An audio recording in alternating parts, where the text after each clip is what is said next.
વિદ્યાર્થીઓ, હવે આપણે સવાલ નંબર 3 ઉપર જોઈશું. અપૂર્વ, મેં તને કીધું કે સ્થિત વિદ્યુત શાસ્ત્રનું બીજું નામ શું છે?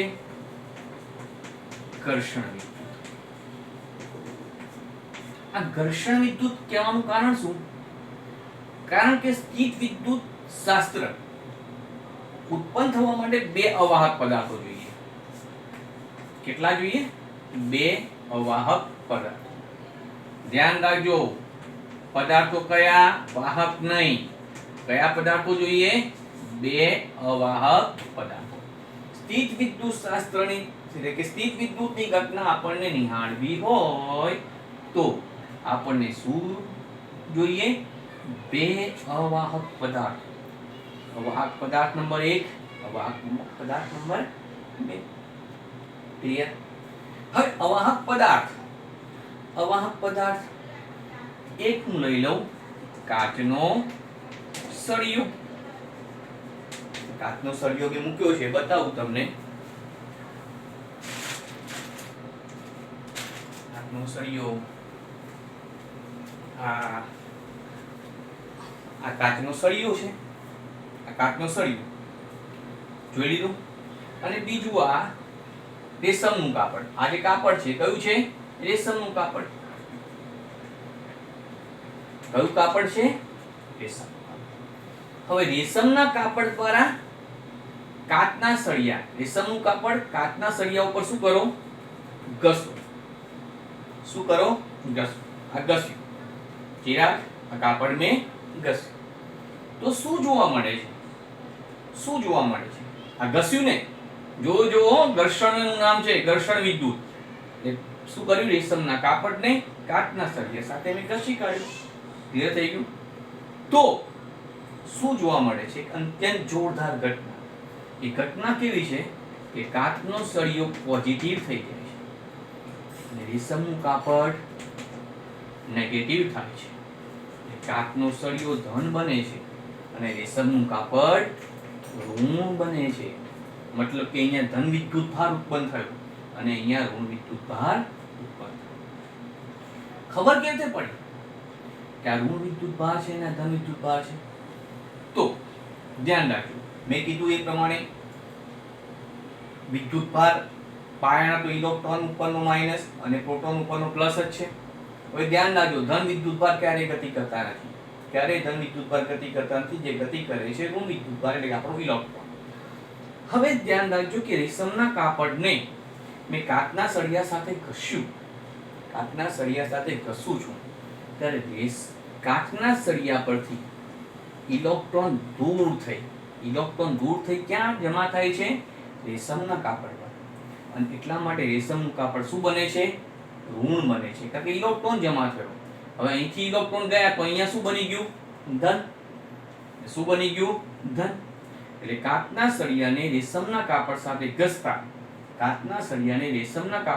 ઘસતા, રેશમનું કાપડ ઋણ વિદ્યુત ભારિત અને કાચનો સળિયો શું બને છે? ધન વિદ્યુત ભારિત. એ જ પ્રમાણે હું પ્લાસ્ટિકનો સળિયો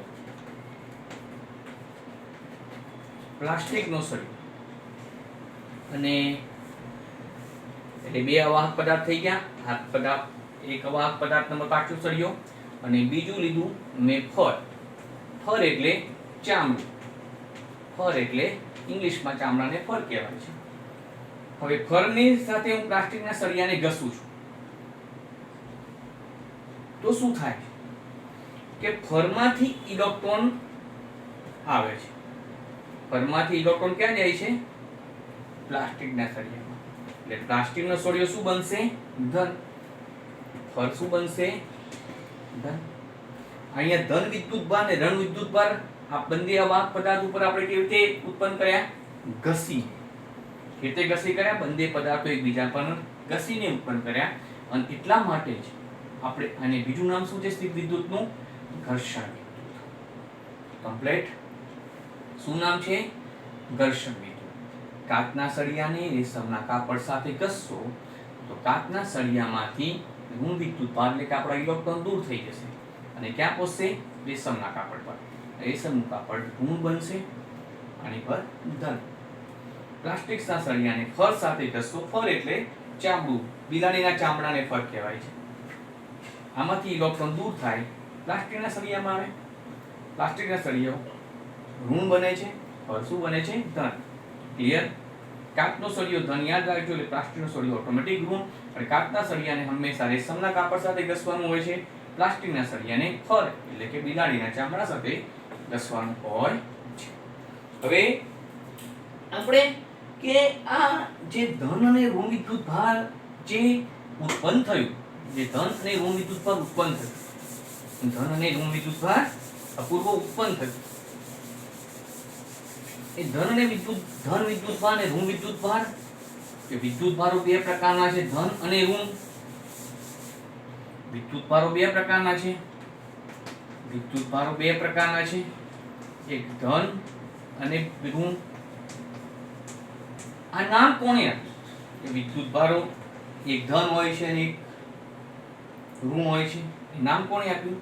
તો બેન્જામિન, મહાન વૈજ્ઞાનિક બેન્જામિન ફ્રેન્કલિન, જેણે અવકાશમાંથી વીજળી પતંગની દોરી દ્વારા પૃથ્વી પર ઉતારી હતી.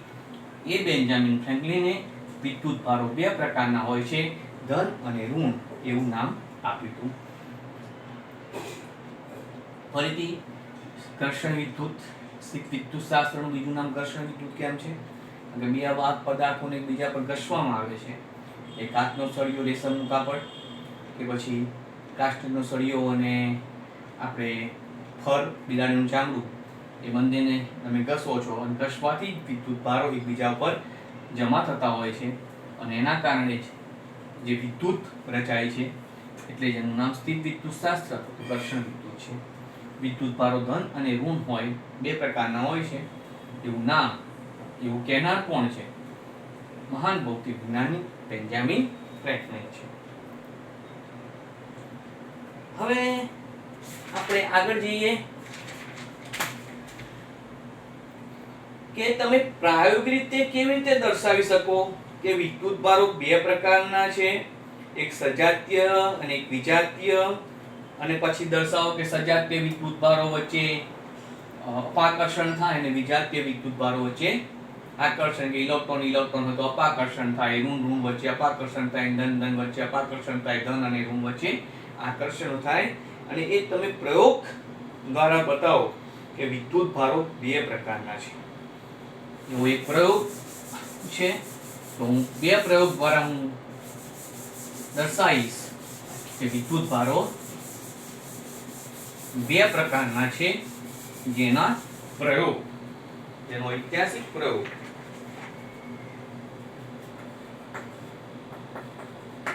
વિદ્યુત ભારો બે પ્રકારના છે એ દર્શાવતા પ્રયોગ. બે પ્રકારના એટલે ધન અને ઋણ. ઓકે, તો તમારી ચોપડીમાં બે પ્રયોગો આપ્યા છે. આપણે બંને પ્રયોગો લઈ લઈએ. આ કોઈ અવાહક સ્ટેન્ડ લઈ લો. આ રેશમની દોરી, રેશમની દોરી પર હું અહીંયા કાચનો સળિયો લટકાવું છું. એક બીજો કાચનો સળિયો કમ્પ્લીટ. કાચના સળિયાને આપણે કોની સાથે ઘસીએ છીએ? રેશમના કાપડ સાથે. એટલે કાચના સળિયાને તમે રેશમના કાપડ સાથે ઘસતો, બંને સળિયાને ઘસવાના છે. આ એક નંબર અને આ બંને નંબરને ઘસવાના. તો સ્વાભાવિક રીતે અહીંયા પ્લસ પ્લસ, અહીંયા પ્લસ પ્લસ ઉત્પન્ન થશે. તો બંને વચ્ચે કેવું થશે? અપાકર્ષણ. બંને એકબીજાથી કેવા જશે? દૂર જશે. ફરી એકવાર બે કાચના સળિયા લેવાના, રેશમના કાપડ સાથે એને ઘસીને જ લટકાવો. પછી લટકાવો, હેન્ડલ પકડી રાખવું પડે, આપણો હાથ ના રગાડવો જોઈએ. હેન્ડલ એટલે કે વાહક થી આ પકડવું પડે છે, બરાબર. પણ અત્યારે યાદ રાખો, બે કાચના સળિયા એને રેશમની દોરી દ્વારા ટીંગાડ્યા હોય, આવું ને આવું અહીંયા બીજું હોય. ક્લિયર? તો એને રેશમના કાપડ સાથે ઘસવો એટલે અહીંયા ધન ધન આવ્યો, એ બંને વચ્ચે કેવું હશે? અપાકર્ષણ. એ જ પ્રમાણે આ રેશમની દોરી આ પ્લાસ્ટિકનો સળિયો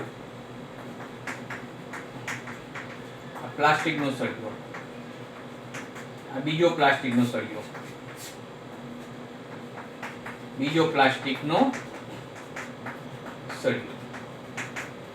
આ બંને પ્લાસ્ટિકના સળિયાને આપણે કોની સાથે ઘસીએ છીએ? ફર સાથે. તો પ્લાસ્ટિકનો સળિયો શું બને છે? ઋણ. તો આ કિસ્સામાં પણ શું બનશે? બંને વચ્ચે શું હશે? અપાકર્ષણ. હવે ધ્યાન રાખજો કે આ હવા સ્ટેમ, રેશમની દોરી, અહીંયા કાચનો સળિયો, આ વાહક પદાર્થ એક. એ જ પ્રમાણે પદાર્થ સમજાવવા માટે રેશમની દોરી અને અહીંયા પ્લાસ્ટિકનું સળિયું. આવતે જ દર્શાવી શકો તમે, પણ ખબર પડે. એટલે આ 2 નંબરનો પદાર્થ, આ 1 નંબરનો પદાર્થ. આને કોની સાથે ઘસવાનું? રેશમના કાપડ સાથે. આને કોની સાથે? ફર સાથે. આ ઋણ બનશે, આ શું બનશે? ધન બને છે. બેની વચ્ચે શું હશે? આકર્ષણ. આ દર્શાવે છે કે વિદ્યુત ભાર 2 પ્રકારના જ હોય. એ 2 સરખા હોય તો અપાકર્ષણ થાય, 2 અલગ અલગ હશે તો આકર્ષણ થશે. ક્લિયર થઈ ગયું? 2 અલગ અલગ હશે તો આકર્ષણ હશે, ધન અને ઋણ હશે તો આકર્ષણ હશે. એ સરખા હશે, ધન ધન કે ઋણ હશે તો અપાકર્ષણ થશે. એટલે વિદ્યુત ભારો 2 પ્રકારના હોય. આ તો શું હોય? ધન હોય. આ તો શું હોય? એક બીજો પ્રયોગ છે, અહીંયા ખબર પડી ગઈ વિદ્યાર્થી મિત્રો. મેં એટલા માટે જ વ્યવસ્થિત સમજાવ્યું શરૂઆતમાં. રેશમના કાપડને કાચના સળિયાને રેશમના કાપડ સાથે ઘસવાથી કાચનો સળિયો ધન અને પ્લાસ્ટિકના સળિયાને ફર સાથે ઘસવાથી એ શું બને છે? ઋણ વિદ્યુત ભાર પેદા થાય છે. ઘસવાના છે, પાને ફર સાથે ઘસવાના અને રેશમના કાપડ સાથે ઘસે, પછી બંને પ્રયોગ કરવાના. અહીંયા પણ એવું જ છે. ક્લિયર થઈ ગયું? વિદ્યુત ભારો 2 પ્રકારના છે. એક બીજો પ્રયોગ તમારે આપ્યો છે. બીજો પ્રયોગ પણ બહુ સરળ છે. બીજો પ્રયોગ પણ અપૂર્વ કેવો છે? સરળ છે. બીજો પ્રયોગ પણ સરળ છે. બીજો પ્રયોગ, બીજા પ્રયોગમાં શું છે? બીજા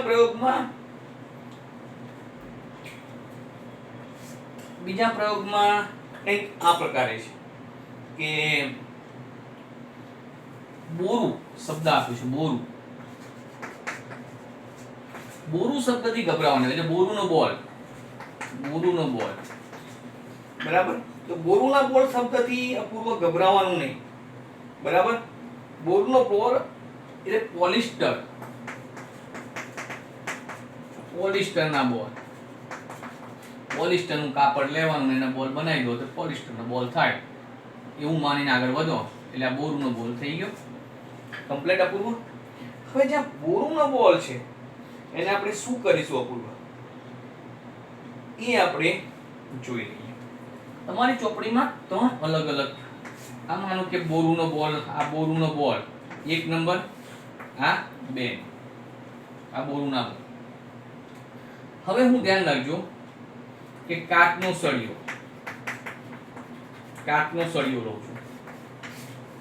કોની સાથે ઘસીશ અપૂર્વ? ચિરાગ રેશમના કાપડ સાથે. કાચનો સળિયો શું બનશે? ધન. પછી આ બંનેને અહીંયા ટચ કરવાનું. તો આ કેવું બનશે? પોઝિટિવ. તો બેની વચ્ચે કેવું થશે? અપાકર્ષણ. એ જ પ્રમાણે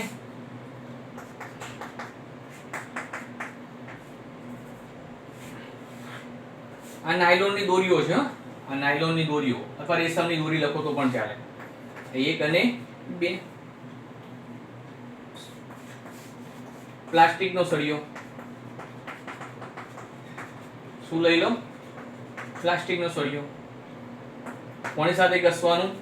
ફળ સાથે પ્લાસ્ટિકનો સળિયો શું બનશે પૂર્વ ઋણ, તો આ શું બની ગયા ઋણ બનશે, બેની વચ્ચે ફરતી શું હશે અપાકર્ષણ. પણ અપૂર્વ જો આ 1 અને આ 2 આ બોરુની એટલે કે બોરુના બોલ છે, આ શું છે બોરુના બોલ જ છે, બોરુના બોલની હવે આને એકને હું કાચનો સળિયો લઈ લઉં અને બીજાને હું પ્લાસ્ટિકના સળિયા સાથે કરવા તો રૂમ હોય, આને રેશમના કાપડ સાથે ઘસવાનું અને પ્લાસ્ટિકના સળિયા સાથે ઘસવાનું, તો આ પ્લસ બને આ રૂમ, બેની વચ્ચે શું હશે આકર્ષણ. આકર્ષણ અને અપાકર્ષણ આ પ્રયોગ પણ એ દર્શાવે છે કે વિદ્યુત ભારો બે જ પ્રકારના છે, કયા કયા ધન અને ઋણ, એના સિવાયના બીજા કોઈ વિદ્યુત ભાર ધરાવતા નથી. અને આવું કહેનાર કોણ હતું બેન્જામિન ફ્રેન્કલિન. કોણ હતું બેન્જામિન ફ્રેન્કલિન. આપણે આગળ જઈએ સહેજ અપૂર્વ કે ઇલેક્ટ્રોસ્કોપ શું છે, વિદ્યુત ભાર કેવી રીતે મપાય. હું પૂર્વ જોઈ લઉં તે રેકોર્ડિંગ થાય છે કે નહીં. મહેનત બહુ થાય છે અપૂર્વ ભાઈ, અતિશય મહેનત છે બેટા.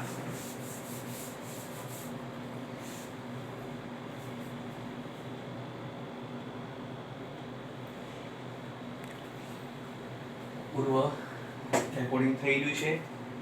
હવે વિદ્યુત ભાર પારખવા માટેનું સાધન, વિદ્યુત ભાર પારખવા માટેનું સાધન એટલે વિદ્યુત ભાર ધન છે કે ઋણ છે એને પારખવા માટેનું સાધન છે, એનું નામ શું છે ઇલેક્ટ્રોસ્કોપ છે. કયું છે ઇલેક્ટ્રોસ્કોપ. આપણી ચોપડીમાં એનું કંઈક આ પ્રકારે નામ આપ્યું છે gold leaf. Gold leaf electroscope. શું અપૂર્વ ગોળ પણ મોટા ભાગે શું બોલાય છે ઇલેક્ટ્રોસ્કોપ. એટલે ગોલ્ડ લીફ જ્યારે સવાલ પૂછાય ઓપ્શનમાં કે વિદ્યુત ભાર પારખવા માટેનું સાધન કયું, તો કયું ગોલ્ડ લીફ ઇલેક્ટ્રોસ્કોપ. તેની રચના જોઈ લઈએ. ફરી એકવાર ઇલેક્ટ્રોસ્કોપ એ નક્કી કરી આપશે કે વિદ્યુત ભાર ધન છે કે ઋણ છે, અને વિદ્યુત ભારનો જથ્થો પણ એ કહી આપશે. જોઈ લઈએ ઇલેક્ટ્રોસ્કોપ કેવું છે. તો ઇલેક્ટ્રોસ્કોપ માની લો કે આવું કાચનું બારી વાળું, કાચની બારી વાળું એક લંબચોરસ બોક્સ છે. કાચની બારી વાળું લંબચોરસ બોક્સ કમ્પ્લીટ થઈ ગયું. હવે ઇલેક્ટ્રોસ્કોપમાં શું કરવામાં આવે છે, તો ઇલેક્ટ્રોસ્કોપમાં અહીંયા રબર હોય, રબર એટલે બૂચ કહેવાય, રબર બૂચ. અને આ રબર બૂચમાંથી એક સળિયો પસાર કરવામાં આવે, ધાતુનો સળિયો. શું પસાર કરવામાં આવે ધાતુનો સળિયો. અને આની ઉપર એક ધાતુની તકતી હોય. શું હોય અપગ્રહ ધાતુની તકતી. અને અહીંયા બે શું હોય આ ગોલ્ડ ફોઇલ છે. અપૂર્વ શું છે ગોલ્ડ ફોઇલ એટલે એકદમ આવી સ્ટ્રીપ કહેવાય, નાની સ્ટ્રીપ કહેવાય, પતલી એકદમ પતલી સ્ટ્રીપ, એને શું કહેવાય ફોઇલ, પટ્ટી કહેવાય. ગુજરાતીમાં શું કહેવાય ગોલ્ડની બહુ સૂક્ષ્મ પટ્ટી હોય. બરાબર ઓકે. હવે તમે આ તકતી પર પેલો પ્લાસ્ટિકનો સળિયો ઋણ વાળો કે પછી કાચનો સળિયો ધન વાળો, એ કાચના સળિયાને રેશમના કાપડ સાથે ઘસવું પડશે પૂર્વ, અને પ્લાસ્ટિકના સળિયાને ફળ સાથે ઘસવાનું, એટલે ઋણ વિદ્યુત ભાર બની જશે અને આ ધન વિદ્યુત ભાર બની જશે. અને પછી આને ક્યાં ટચ કરવાનું ધાતુની તકતીને. તો વિદ્યુત ભાર આ ધારો કે પ્લાસ્ટિકનો સળિયો હશે તો ઋણ વિદ્યુત ભાર ક્યાં ઉતરી જશે સીધા ધાતુના સળિયા તકતીમાં ધાતુના સળિયા મારફતે ક્યાં પહોંચી જશે? ગોલ્ડ ફોઇલ સુધી પહોંચશે. ક્યાં સુધી પહોંચશે? Gold foil. હવે બંને પર ઋણ, આપણે પ્લાસ્ટિકનો સળિયો લીધો છે એટલે અંદર શું આવ્યું? ફોઇલ, બંને ફોઇલ ઉપર શું આવ્યું? ઋણ. એટલે બંને વચ્ચે શું હશે? અપાકર્ષણ. આ પરથી નક્કી થાય કે વિદ્યુત ભાર કયો છે? ઋણ છે. પ્લાસ્ટિકનો સળિયો, અરે જો આ સળિયો લીધો હશે કાચનો સળિયો ધનવાળો, તો અહીંયા શું હશે? અપૂર્વ ધન. એ વખતે પણ શું હશે? અપાકર્ષણ થશે. આ એક ગોલ્ડ લીફ નામનું એક સાધન છે, ગોલ્ડ લીફ ઇલેક્ટ્રોસ્કોપ. ફરીથી